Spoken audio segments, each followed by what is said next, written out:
अस्सलाम वालेकुम, कैसे हैं आप सब। तो आज हम स्टार्ट करने जा रहे हैं एक्सरसाइज 6B का क्वेश्चन नंबर 7। तो मेरे पास ये बुक 1 है जिसको हम D1 भी बोलते हैं और उसका ये अपडेटेड 7th एडिशन यानी न्यू एडिशन मेरे पास मौजूद है। तो इस न्यू एडिशन का ये चैप्टर नंबर 6 चल रहा है। मैंने इस चैप्टर के नेम से एक सेपरेट प्लेलिस्ट बना दी हुई है, उसका लिंक भी नीचे डिस्क्रिप्शन में दे दिया है ताकि आपको इस चैप्टर से रिलेटेड तमाम सोल्यूशंस एक ही जगह पर आसानी से मिल सकें। इसके अलावा आपको डिस्क्रिप्शन में मेरे सोशल अकाउंट यानी मेरी फेसबुक प्रोफाइल और मेरी इंस्टाग्राम प्रोफाइल का लिंक भी मिल जाएगा। आप इन्हीं अकाउंट्स के थ्रू अपने क्वेश्चंस को, सजेशंस को मुझ तक भी पहुंचा सकते हैं। तो आइए स्टार्ट कर लेते हैं क्वेश्चन नंबर 7 को। मैंने क्वेश्चन नंबर 7 की स्टेटमेंट को नीचे नोट डाउन किया हुआ है, हम वहीं से इसको रीड करेंगे, समझेंगे और सॉल्व करेंगे। तो अब आपको सामने स्क्रीन पर क्वेश्चन नंबर 7 की स्टेटमेंट लिखी हुई नजर आ रही है। मैं इसको रीड कर देता हूं। यहां पे लिखा हुआ है if u is equal to pi. आपको पता है हम इस सिंबल को पाई पढ़ते हैं, ये ग्रीक लेटर होता है, ठीक है, और इसकी वैल्यू होती है 22/7। यहां पर क्वेश्चन के अंदर लिख के भी दी गई है कि आपने पाई की वैल्यू 22/7 यूज करनी है, ठीक है। तो आपको यहां पर बताया गया है कि u जो है वो इक्वल है पाई, आगे ब्राउन ब्रैकेट्स में लिखा हुआ है r प्लस एच, यानी पाई बेसिकली मल्टीप्लाई हो रहा है इस राउंड ब्रैकेट से जिसके अंदर लिखा हुआ है r प्लस एच। तो ये जो इक्वेशन आपको यहां पर लिख के दी गई है, आप इसको u कैलकुलेट करने का फॉर्मूला भी कह सकते हैं, क्योंकि आप इस इक्वेशन में देखें u एक तरफ सेपरेट है, इसको कहते हैं सब्जेक्ट बनाना। जब भी आप किसी लेटर को या किसी वेरिएबल को इक्वेशन में सब्जेक्ट बनाते हैं, आप उसको सेपरेट कर देते हैं और बाकी तमाम चीजों को इक्वलिटी साइन के दूसरी तरफ सेपरेट कर देते हैं। तो आप इस इक्वेशन में देख सकते हैं u बिल्कुल एक तरफ सेपरेट है और बाकी तमाम चीजें एक तरफ सेपरेट है। इसका मतलब है ये एक तरह का फॉर्मूला भी है u कैलकुलेट करने का, या आप कह लें ये एक तरह का फॉर्मूला भी है u की वैल्यू निकालने का, ठीक है। तो जब किसी चीज को आप सेपरेट करते हैं वो एक तरह का उसी का फॉर्मूला ही कहलाता है, उसकी वैल्यू निकालने का रूल या फैक्ट ही कहलाता है, ठीक है। तो यहां पर u मेंशन्ड है कि वो इक्वल है पाई टाइम्स r प्लस एच के, ठीक है। तो आपसे कहा जा रहा है find the values of r, तो आपने r की वैल्यू फाइंड आउट करके दिखानी है जो आपको राउंड ब्रैकेट्स के अंदर h में ऐड होता हुआ नजर आ रहा है, बिल्कुल स्टार्ट में लिखा हुआ नजर आ रहा है। जबकि u की वैल्यू आपको बता दी गई है वो है 16 होल नंबर 1/2। ये मिक्स्ड फ्रैक्शन है, इसको मिक्स्ड फ्रैक्शन बोलते हैं। हमें इसको मिक्स्ड फ्रैक्शन से हटाकर कॉमन फ्रैक्शन में पहले कन्वर्ट करना पड़ेगा ताकि हमारे लिए प्रॉब्लम सॉल्विंग आसान हो सके। तो u की वैल्यू आपको बता दी है 16 whole number 1/2 and h is equal to 2, और h की वैल्यू भी बता दी है। यानी आपने इस पूरी इक्वेशन में अगर आप देखें पाई की वैल्यू भी पता है, ये एट द एंड लिखी हुई है कि पाई की वैल्यू आपने 22/7 यूज करनी है। ये ना भी लिखी हुई है, आपको ये याद होनी चाहिए कि पाई की वैल्यू अप्रॉक्सीमेटली हम लेते हैं 22/7। तो अब आपको पाई की वैल्यू भी बता दी, r की वैल्यू आपने कैलकुलेट करके दिखानी है, u की वैल्यू भी बता दी और h की वैल्यू 2 बता दी। तो अब करेंगे क्या, हम इसी इक्वेशन को यूज करेंगे और जो डाटा हमें प्रोवाइडेड है यानी जो वैल्यूज हमें गिवन है वो अपनी इस इक्वेशन में उनकी जगह पर पुट कर देंगे और फिर सॉल्व करके हम इजीली r की वैल्यू कैलकुलेट कर पाएंगे। तो आइए स्टार्ट करते हैं इसके सॉल्यूशन को। तो सबसे पहले आपने क्या करना है, आपने इसी इक्वेशन को मेंशन करना है जो आपको गिवन है। तो यहां पे लिखा हुआ है u, ठीक है, u इज इक्वल टू पाई, इसको हम पाई पढ़ते हैं, ठीक है। आगे राउंड ब्रैकेट्स, इसमें r है, ये r और आगे प्लस का साइन और उसके साथ है h, ठीक है। अब आप जस्ट वैल्यूज पुट करें, देखिए u की वैल्यू ऊपर गिवन है वो है 16 होल नंबर 1/2। तो u की जगह पे आपके पास क्या वैल्यू आ जाएगी, 16 होल नंबर 1/2, ये मैंने लिख दी, ठीक है। पाई की वैल्यू आपके पास गिवन है वो कितनी है 22/7। तो यहाँ पे पाई की जगह पे पाई की वैल्यू वो कितनी हो जाएगी 22/7। आगे राउंड ब्रैकेट्स, r की वैल्यू तो कैलकुलेट करनी है इसलिए इसको वैसे ही लिखेंगे, प्लस का साइन, और h की वैल्यू आपके पास गिवन है वो कितनी है 2। यहां तक हमने कर लिया। अब सबसे पहले हम क्या करेंगे, ये जो लेफ्ट हैंड साइड पे मिक्स फ्रैक्शन लिखी हुई है इसको हम कॉमन फ्रैक्शन में कन्वर्ट कर लेते हैं, यानी इसको मिक्स फ्रैक्शन से हटा लेते हैं। तो मिक्स फ्रैक्शन से कॉमन फ्रैक्शन में आने का तरीका क्या है आपके पास, कि आपने इसको जो है डिनोमिनेटर जो आपके पास लिखा होता है मिक्स फ्रैक्शन का, इसको सबसे पहले लिखना होता है। तो ये जो 2 लिखा हुआ है डिनोमिनेटर में, आप सबसे पहले इसको वैसे का वैसे नोट डाउन कर लें। अब आपने इस 2 को जो भी डिनोमिनेटर लिखा होता है इसको यहाँ पे लिखे हुए नंबर से मल्टीप्लाई करना होता है। यहाँ पे लिखा हुआ है 16, तो यानी आपको 2 टाइम्स 16 पहले करना है। तो 2 को 16 से मल्टीप्लाई करेंगे तो आएगा 32। तो जो आंसर आता है उसको ऊपर लिखे हुए नंबर में यानी न्यूमरेटर में लिखे हुए नंबर में हम ऐड कर देते हैं। तो 32 में आपको ऐड कर देना ऊपर लिखा हुआ नंबर 1, यहाँ पे 1 है, कोई भी नंबर होता है उसमें ऐड कर देते हैं।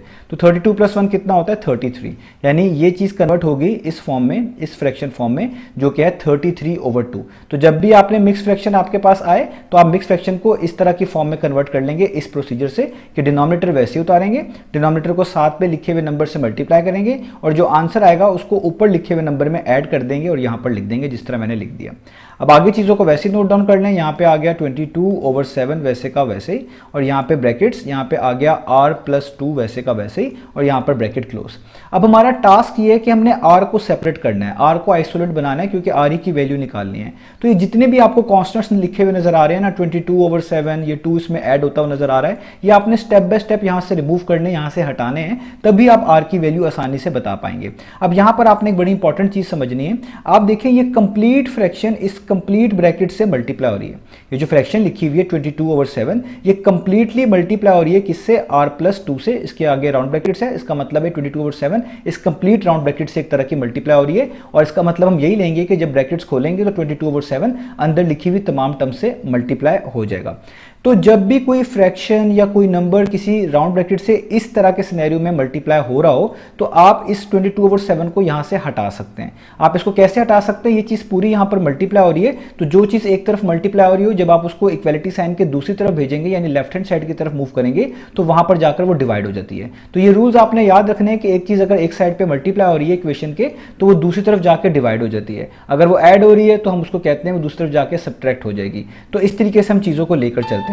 तो यहां पर आप देख सकते हैं कि 22/7 जो है वो बेसिकली इस पूरी राउंड ब्रैकेट से मल्टीप्लाई हो रहा है। तो अगर मैं 22/7 को इक्वेशन के दूसरी तरफ यानी लेफ्ट हैंड साइड मूव करूंगा, तो ये वहां जाकर क्या हो जाएगा, डिवाइड हो जाएगा, जिसको आप इस तरह लिखेंगे कि 33/2 यहां पर वैसे का वैसे ही, और ये 22/7 जो कि मल्टीप्लाई हो रहा था, यहां के क्या हो गया, डिवाइड। तो बीच में आपने डिवीजन का सिंबल बनाना है और उसके आगे 22/7 लिख देना है, और यहां पे जस्ट क्या बचेगा, r+2, क्योंकि r+2 के पीछे कुछ भी नहीं बचेगा, तो राउंड ब्रैकेट्स लगाने की जरूरत नहीं है, जस्ट आप लिख देंगे r+2।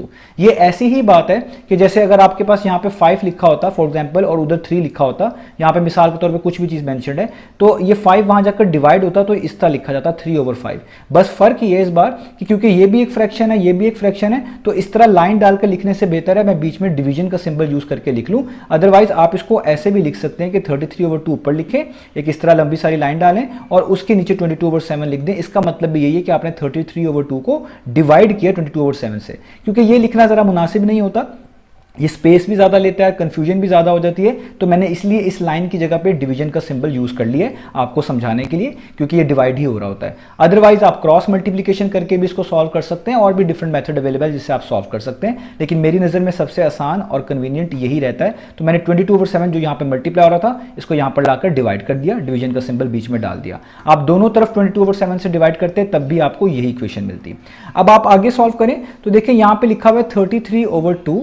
अब डिवाइड को हम हमेशा किस में कन्वर्ट करते हैं, मल्टीप्लिकेशन में। तो जब डिवाइड मल्टीप्लिकेशन में कन्वर्ट होता है, आपको पता है उसके जो आगे लिखी हुई फ्रैक्शन है उसका रेसिप्रोकल ले लेते हैं। रेसिप्रोकल का मतलब है जो उसका डिनोमिनेटर है वो न्यूमरेटर बन जाता है, जो न्यूमरेटर है वो डिनोमिनेटर बन जाता है, यानी ऊपर नीचे हो जाते हैं। तो 7 जो नीचे लिखा था वो ऊपर आ जाएगा, और 22 जो ऊपर लिखा था वो कहाँ आ जाएगा, नीचे आ जाएगा। और यहाँ पे आपके पास क्या बचा रहेगा, r और +2 वैसे का वैसे ही रहेगा। तो अब आप देख सकते हैं कि यहाँ पर ये दोनों फ्रैक्शंस जो है मल्टीप्लाई हो रही हैं, और जब मल्टीप्लाई हो रही हो दो फ्रैक्शंस या नंबर्स आप कह लें कोई भी, तो उनमें आप कैंसलेशन की अगर गुंजाइश हो तो कैंसलेशन कर सकते हैं। तो आप देखिए 33 और 22 दोनों 11 के टेबल पर आते हैं, यानी 11 से डिवाइड होते हैं। 11 2 टाइम्स 22 होता है और 11 3 टाइम्स 33 होता है। और जब भी हम कैंसलेशन कर रहे होते हैं, किसी एक कॉमन नंबर को ढूंढ रहे होते हैं जो ऊपर वाले नंबर को भी और नीचे वाले नंबर को भी डिवाइड कर रहा होता है, तभी कैंसलेशन पॉसिबल हो पाती है। तो 33 और 22 को डिवाइड करने वाला नंबर 11 मौजूद है, क्योंकि 11 3 टाइम्स 33 होता है और 11 2 टाइम्स 22 होता है। तो यहां पर ऊपर बच गया 3, नीचे बच गया इसके 2, आगे मल्टीप्लाई का साइन, इधर ऊपर बच गया 7 और नीचे बच गया 2, और यहां पर आपके पास r+2 तो वैसे का वैसे हम नोट डाउन करते आ रहे हैं। अब देखिए इसमें कोई भी मजीद कैंसिलेशन की गुंजाइश नहीं है। तो जब कैंसिलेशन की गुंजाइश ना हो दो फ्रैक्शंस में, तो जो ऊपर लिखा हुआ नंबर है एक फ्रैक्शन के, उसको दूसरे फ्रैक्शन के ऊपर लिखे हुए नंबर से मल्टीप्लाई कर देते हैं, और जो नीचे लिखा हुआ नंबर है एक फ्रैक्शन के, उसको सामने लिखी हुई दूसरी फ्रैक्शन के डिनोमिनेटर से यानी नीचे लिखे हुए नंबर से मल्टीप्लाई कर देते हैं। तो यहां पर आप क्या करेंगे, इस 3 को पहले 7 से मल्टीप्लाई कर देंगे। तो 3 7 टाइम्स कितना होता है, 21, यानी 3 को ऊपर वाले 7 से कर दिया 21, और नीचे 2 2 टाइम्स कर देंगे तो 2 टाइम्स कितना होता है, वो होता है 4। तो यहां पे आपके पास आ गया r+2। तो यहां तक हमने इसको मैनेज कर, तो अब हमारे पास यहां पर आ चुका है 21/4 और यहां पे बचा हुआ है r+2। अब देखिए जस्ट r के साथ ये +2 बचा है, तो इस 2 को भी यहां से हटाएंगे तो हम r की वैल्यू आसानी से बता सकते हैं। तो 2 यहां पर ऐड हो रहा है, अगेन जब इस इक्वालिटी साइन की दूसरी तरफ मूव करेंगे यहां के सब्ट्रैक्ट हो जाएगा, और यूं भी कह सकते हैं क्योंकि 2 यहां पर ऐड हो रहा है, अब दोनों तरफ 2 को सब्ट्रैक्ट करवा दें तब भी उसका मीनिंग यही बनेगा जो मैं अगले स्टेप में लिखने वाला हूं। तो हम क्या करेंगे, अगले स्टेप में आ जाएगा 21/4 एज इट इज, और ये जो +2 है, जब भी कोई चीज यहां पे प्लस साइन के साथ है आप उसको दूसरी साइड पे मूव कर रहे हैं तो ये वहां पे माइनस साइन के साथ आ जाती है, सब्ट्रैक्ट हो जाती है। तो 2 यहाँ पर r में ऐड हो रहा था, यहाँ पर आके क्या हो गया, सब्ट्रैक्ट हो गया, और यहाँ पे जस्ट क्या बचेगा, r बचेगा। अब आपको फ्रैक्शन सॉल्विंग में सिखा चुका हूँ, ये एक फ्रैक्शन है 21/4, 2 के नीचे आप खुद से 1 लिख दें ताकि ये भी आपको फ्रैक्शन जैसी लगे। अब आपने इन फ्रैक्शंस को सॉल्व करना है। जब भी दो फ्रैक्शंस ऐड करनी हो या सब्ट्रैक्ट करनी हो, आपको एलसीएम की मदद लेनी पड़ती है। तो एलसीएम किसका लेते हैं, इनके डिनोमिनेटर्स का। इधर नीचे 4 लिखा हुआ है, इसका डिनोमिनेटर 1 है, और आपको पता है किसी भी नंबर का 1 के लिहाज से एलसीएम लें तो वो नंबर में कोई चेंज नहीं आता, वो नंबर खुद ही एलसीएम कहलाता है। यानी अगर आप 4 का एलसीएम लेते हैं 1 के लिहाज से तो एलसीएम 4 ही होगा, 1 को आप इग्नोर कर देंगे। तो यहाँ पे मैं मेंशन कर सकता हूं कि जो एलसीएम है ना किसका, ऑफ 4 एंड 1 इज 4, वो क्या है, वो 4 ही होगा, ये आपको पता ही है। बाकी केसेस में आपको एलसीएम निकालना पड़ता है, कैलकुलेट करना पड़ता है। तो एलसीएम 4 होने का मतलब ये है कि आप इनके डिनोमिनेटर्स को 4 बना सकते हैं या 4 बनाएंगे, क्योंकि जब भी हम एलसीएम लेते हैं हम इनकी डिनोमिनेटर्स को सेम बनाते हैं ताकि इन फ्रैक्शंस को इजीली ऐड या सेपरेट किया जा सके। तो देखिए पहली फ्रैक्शन के नीचे तो पहले से 4 है तो इसको तो वैसे लिखे रहने दें। इसके नीचे आप कैसे 4 बना सकते हैं डिनोमिनेटर के अंदर, तो डिनोमिनेटर 1 है, 1 को 4 से मल्टीप्लाई करें तो 4 बनता है, तो नीचे भी 4 से मल्टीप्लाई करवा दें और ऊपर भी 4 से मल्टीप्लाई करवा दें, और यहाँ पे r को वैसे का वैसे ही लिखे रहने दें। अब इससे फायदा क्या होगा, यहाँ पे हो जाएगा 21/4 माइनस का साइन, 2 4 टाइम्स ऊपर होता है 8 और नीचे हो जाएगा 4 1 टाइम्स 4, और यहाँ पे r वैसे का वैसा ही। अब आप देख सकते हैं डिनोमिनेटर सेम हो चुके हैं, तो जब आपके फ्रैक्शंस के डिनोमिनेटर सेम हो जाए अब इनको सॉल्व करना बड़ा आसान हो जाता है। तो जो डिनोमिनेटर आपने सेम किए होते हैं इसको एक दफा लिखेंगे, यानी 4 को एक दफा लिखेंगे, और जो चीजें ऊपर लिखी होती है उनको एज इट इज मेंशन कर लेते हैं, यानी 21 बीच में माइनस का साइन 8 और यहाँ पे आपके पास r वैसे का वैसे ही। अब आपने क्या करना है, जस्ट 21 में से 8 को माइनस करना है, 21 में से 8 को माइनस करें तो आपके पास आता है 13 और नीचे तो बचेगा 4 और यहाँ पे आपके पास आ जाएगा r। तो r का आंसर आ गया 13/4। आप इसी आंसर को फ्रैक्शन फॉर्म में, तो ये यहाँ पे लिखा हुआ है, और इसी आंसर को आप मिक्स फ्रैक्शन फॉर्म में भी दे सकते हैं। अब मिक्स फ्रैक्शन किस तरह बनाते हैं, आप डिवाइड करके भी बना सकते हैं, मैनुअली भी बना सकते हैं। जैसे यहाँ पे लिखा हुआ है 13/4, आप इस तरह लिख लें इस तरीके से।